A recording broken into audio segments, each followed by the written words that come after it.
Good morning. So today I would like to talk to you about another one of my story art project things that I did, and it's set up like the way I currently set up my journal, except for it's set in 2039. So what it is a journal of my adventures through the solar system. And so what I do is I take this 2-week cruise to just do flybys of all the planets, which, according to the story, is something I've never done before. And I do this with my wife, and it's set up in these like pods. They're automated, so it's just you and your wife, and you have a big window to look out into the solar system. And it's supposed to be, extremely romantic, blah blah blah. The thing is that we got there early, crashed in the bed, and another couple,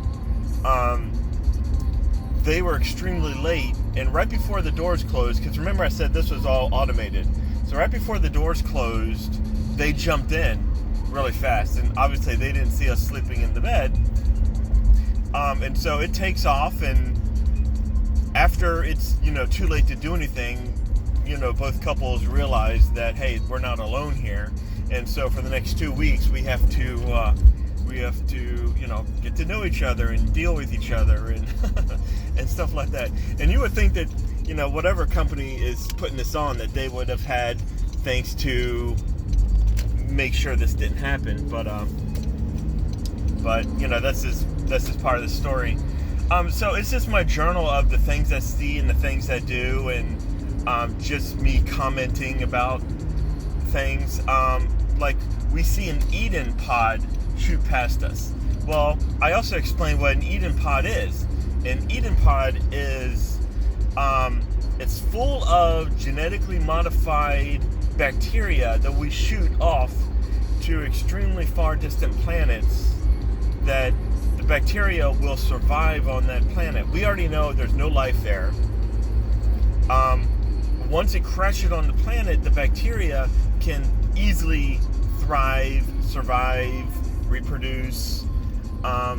So by the time humans make it to that planet, we have now engineered the planet with conditions that we can set foot and live and be happy there. So that's one thing.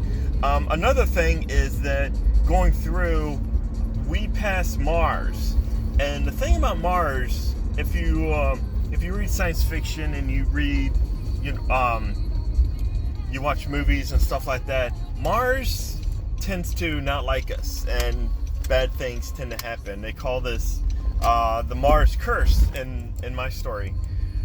What happened was, just over time, we tried so many times to populate Mars, and it just never really works out. So over time, we just gave up. So Mars is nothing more than like a natural preserve. Like, no one lives there, no one goes there. It's sort of like life imitating art, where in the movies it never really worked, and now in real life it's not really working. So we do a flyby of Mars. I note that one of the passengers that we have in our crew, she has chosen purple skin with diamonds encrusted, and that's something that you can do in the future. You can change the color of your skin to. Most people do, like they change their hair color, so they go either like purple or pink or red or something like that. But you can do that with your skin. So I note that in passing. We are going to land on Saturn for 2 days. And what's cool about that is that Saturn has these floating cities like you would see in Cloud City and The Empire Strikes Back. They're named after that as well. So you would have one called like Saturn City. One would be called Lando City. One is called like City of the Rings and stuff like that. And pretty much it's nothing more than these platforms that have large balloons attached to them fans, balloons, whatever any type of emergency system you want to set up to make sure that it does not fall into the planet. So there's that. Let's see, what else do I have in my story? Yeah, one thing I did forget to mention is that in passing I did mention that this is the fastest I've ever traveled, but because there's no reference, you don't feel any movement or anything like that. It just seems like you're standing still as you're traveling through the solar system. Something else is that when you land on Saturn, I have a very romantic view of Saturn.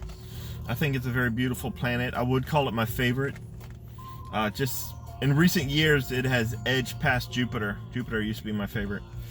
But when you land on Saturn, you would think that it would have like beautiful clouds and stuff like that. But I'm referencing the story. It's like the reality of it is that throughout the day, you just get like different shades of brown in the sky because of night and day and where they're located inside the planet, stuff like that. So it's not as romantic as you would think. And obviously you have to wear spacesuits if you do want to walk around on the outside of the platform. But so yeah, that's a story idea I had that I have a lot of fun with. And every once in a while when I come up with another idea of what life would be like in the next 40 years or whatever, I just throw that idea inside my story. So I have fun with it.